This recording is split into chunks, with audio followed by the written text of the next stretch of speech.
Hello বন্ধুরা, কেমন আছো? আশা করি সকলেই ভালো আছো। আমি তোমাদের প্রিয় আপু আবারও চলে আসলাম নতুন একটি গল্প নিয়ে। গল্পটি শেষ পর্যন্ত শুনলে তোমাদের দাঁড়িয়ে যাবে। পরিমল সাহেবের ছোট সংসার। স্ত্রী ঝর্ণা এবং ছেলে জয়কে নিয়ে তিনি বেশ সুখে দিন কাটাচ্ছেন। পরিমল সাহেব উচ্চপদস্থ পদে চাকুরি করেন।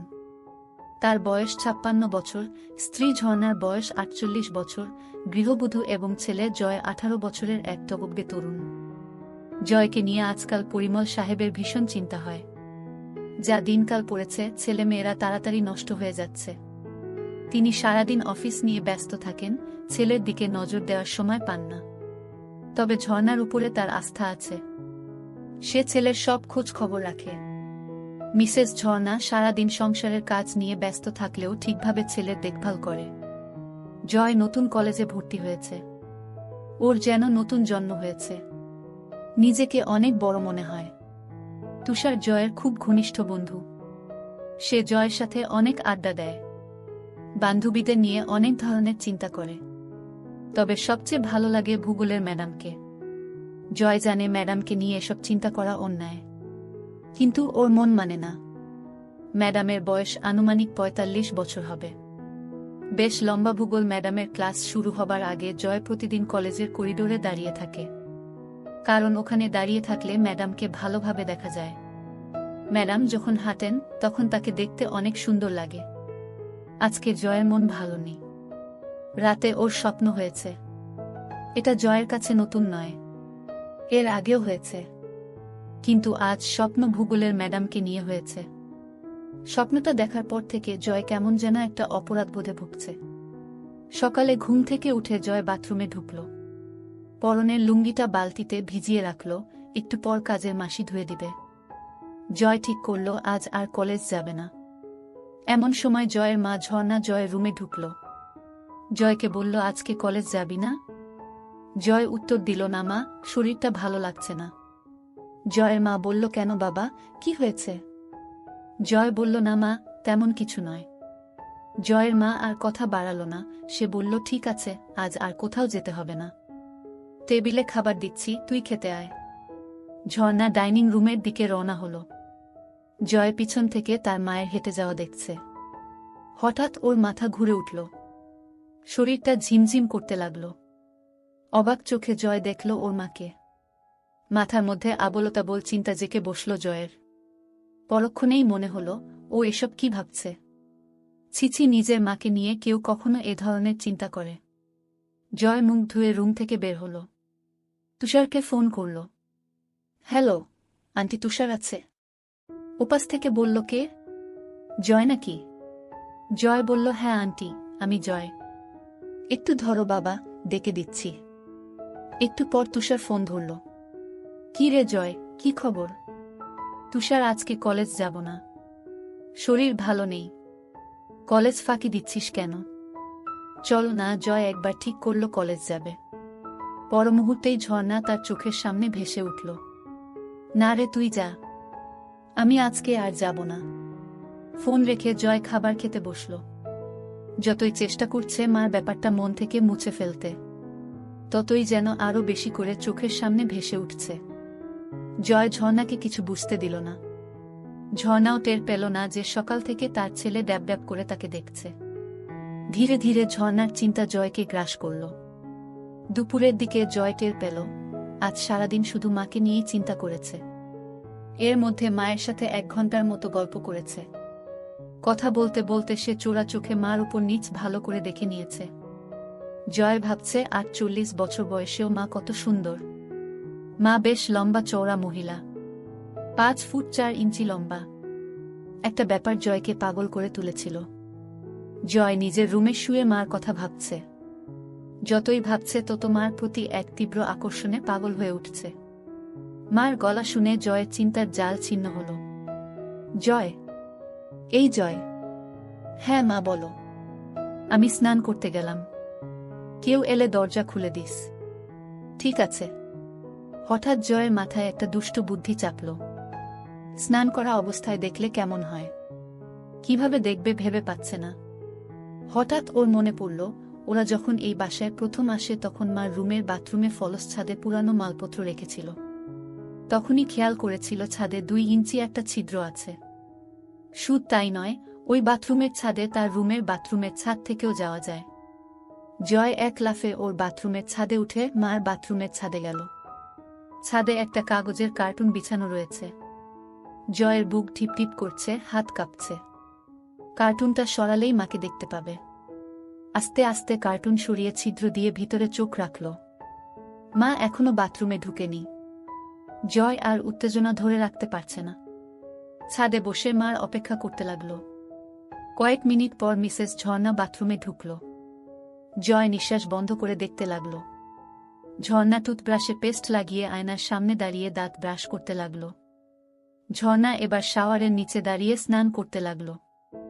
জয় বুঝতে পারল মা আর বেশিক্ষণ বাথরুমে থাকবে না। জয় হাতের কাজ শুরু করে দিল।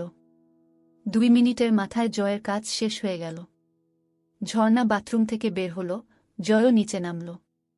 দুপুরে মা ছেলে একসাথে খেতে বসল। খাওয়ার পর জয় নিজের রুমে শুয়ে একটা বই পড়তে লাগল। বইতে মা ও ছেলের অনেক গল্প আছে। সে মজা করে গল্পগুলো পড়তে লাগল। ঘণ্টা খানেক পর জয় শুনতে পেল মার ঘরে ফোন বাজছে। ঝর্ণা ফোনে কথা জয়কে ডাকল। জয়, ঘুমাচ্ছিস নাকি? না মা, বলো। তোর বড় জেঠির শরীরটা আবার খারাপ করেছে। বাসায় কেউ নেই। তুই যা তো বাবা। আশেপাশে কোনো ডাক্তার থাকলে সাথে নিয়ে যা। জয় ঝটপট রেডি হয়ে রওনা দিল। জয় পৌঁছে দেখে জেঠির শরীর যতটা খারাপ ভেবেছিল ততটা খারাপ না। জয়ের জেঠির বয়স 50 বছরের মতো হবে। জয়কে জেঠি নড়ে উঠল। জয়, এসেছিস? জেঠি, তোমার শরীর কি খুব খারাপ? হ্যাঁ বাবা, সকাল থেকে শরীরটা খুব ব্যথা করছে। ডাক্তার ডাকব? ডাক্তার লাগবে না। এখন কেমন বোধ করছো? ওই যে বললাম, খুব ব্যথা। কোথায় ব্যথা করছে? পিঠে আর কোমরে। ম্যাসাজ দিলে ভালো লাগবে? বুঝতে পারছি না। জয় ম্যাসাজ শুরু করল। কিছুক্ষণ পর জয় বুঝতে পারল জেঠির ব্যথা কমছে। ভালো লাগছে জেঠি? হ্যাঁ বাবা, খুব ভালো লাগছে। ঘুম ঘুম ভাব হচ্ছে। ঠিক আছে, তুমি ঘুমাও। কয়েক মিনিটের মধ্যে মিনু ঘুমিয়ে গেল। তার নিঃশ্বাস ভারী হয়ে উঠল। এদিকে জয় বাসা থেকে বের হওয়ার পর মা জয়ের রুমে ঢুকল। ছেলেটা সবকিছু অগোছালো করে রাখে। রুম গোছাতে গোছাতে ঝর্ণা হঠাৎ বালিশের নিচে একটা বই আবিষ্কার করল। বই খুলে দেখে ঝর্ণার চোখ কপালে উঠে গেল, মাথা বনবন করে ঘুরতে লাগল। ছিছি জয়, এসব কি পড়ে? হারামজাদা আজকে বাসায় আসুক, পিঠের চামড়া তুলে ফেলব। ছিছি জয় এত নিচে নেমে গেছে। এই বয়সেই এসব গল্পের বই পড়ে, কি মনে হাতেই ঝর্ণা পড়ার জন্য বই খুলল। পড়তে পড়তে তার 2 চোখ আবার কপালে উঠে গেল। ছিছি, এমন গল্প কেউ কিভাবে লিখতে পারে? পড়ব না করেও ঝর্ণা গল্পটা পুরো শেষ করল। গল্প পড়ে ঝর্ণা আর থাকতে পারল না। এক দৌড়ে বাথরুমে ঢুকে হড়হড় করে বমি করে দিল। মুখ ধুয়ে কিছুটা সুস্থ হয়ে বাথরুম থেকে বের হল। কথায় আছে, নিষিদ্ধ জিনিসের প্রতি মানুষের সবসময় আকর্ষণ থাকে। ঝর্ণার ক্ষেত্রেও এর ব্যতিক্রম হল না। সে ঠিক করল বইটা তার কাছে রাখবে, সব গল্প পড়বে। ঝর্ণা নিজের ঘরে ঢুকে বিছানায় আয়েশি ভূমিতে বসে বইটা খুলল। বই পড়তে পড়তে ঝর্ণা টের পেল তার উরু বেয়ে একটা পানির ধারা পেয়ের দিকে নেমে যাচ্ছে। ঝর্ণা বুঝতে পারল ব্যাপারটা কি হচ্ছে। ঝর্ণা বুঝতে পারছে না জয়কে এই ব্যাপারে কোনো শাস্তি দিবে কিনা। বিকালে জয় বাসায় ফিরল। রুমে ঢুকে দেখে বইটা নেই। বাসায় মা ছাড়া আর কেউ নেই। তাহলে মা কি বইটা নিয়েছে? জয় প্রচণ্ড ভয় পেল। মা যদি বইটা নিয়ে থাকে তাহলে কি হবে? মা যদি গল্পগুলো পড়ে তাহলে খুব লজ্জার ব্যাপার হবে। সন্ধ্যার দিকে জয়ের সাথে ঝর্ণার দেখা হলো। কি রে, তোর জেঠির অবস্থা কেমন? এখন অনেকটা ভালো। মা ছেলের মধ্যে আরও কিছুক্ষণ কথাবার্তা হলো। ঝর্ণা রান্নাঘরে গেল। জয় তার রুমে এসে শুয়ে পড়ল। চোখ বন্ধ করতেই ঝর্ণার কথা ভাবতে লাগল। ওদিকে ঝর্ণা রান্নাঘর থেকে নিজের ঘরে যেয়ে বাকি গল্পগুলো পড়তে লাগল। বেশিরভাগ গল্পই মাছেলের নিয়ে। ঝর্ণা গরম হয়ে গেল। কি করবে ভেবে পাচ্ছে না। ঝর্ণা কি করবে? রান্নাঘরে বেগুন নেই। হঠাৎ মাথায় একটা বুদ্ধি এলো। ঝর্ণার মাথা খারাপ হয়ে গেছে, কি করছে নিজেই জানে না। হাতের কাছে মোম ছিল, সেটা দিয়ে সেদিনের মতো কাজ সারল। সন্ধ্যার পরে জয় আড্ডা মারতে বের হল। এই ফাঁকে ঝর্ণা জয়ের রুমে ঢুকল। খুঁজতে খুঁজতে বিছানার নিচে কিছু সিডি পেল। একটা সিডি নিয়ে প্লেয়ারে চালিয়ে সোফায় বসল। ঝর্ণা অবাক হয়ে দেখছে, আড্ডায় জয়ের বন্ধুরা মেয়ে ছাড়া অন্য কোনো কথা বলে না। জয়ের আর আড্ডা ভালো লাগছে না। এই মুহূর্তে মাকে দেখতে ভীষণ ইচ্ছা করছে। সে বাসায় চলে এলো। এদিকে ঝর্ণা শুয়ে তার ছেলের কথা ভাবছে। মুহূর্তেই আবার ভাবছে, ছিস ছিস, নিজের ছেলেকে এসব কি ভাবছি। ধীরে ধীরে জয়কে নিয়ে তার ভাবনা প্রখর হতে লাগল। পরিমল সাহেবের বয়স হয়েছে, এখন আর আগের মতো ঝর্ণাকে তৃপ্তি দিতে পারে না। কখনো কখনো ঝর্ণার চরম পুলক হওয়ার আগেই পরিমল সাহেব হাঁপিয়ে যায়। সব মিলিয়ে ধীরে ধীরে ঝর্ণার সমস্ত ভাবনা জুড়ে তার ছেলে জয় এসে পড়ল। রাতে ঝর্ণা ও জয় একসাথে খেতে বসল।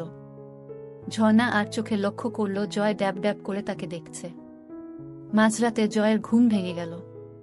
এদিকে সারা রাত ধরে ঝর্ণা ঘুমাতে পারেনি। যখনই চোখ বন্ধ করে তখনই জয়ের চেহারা ভেসে ওঠে। ঝর্ণা বুঝতে পারছে না কি করবে।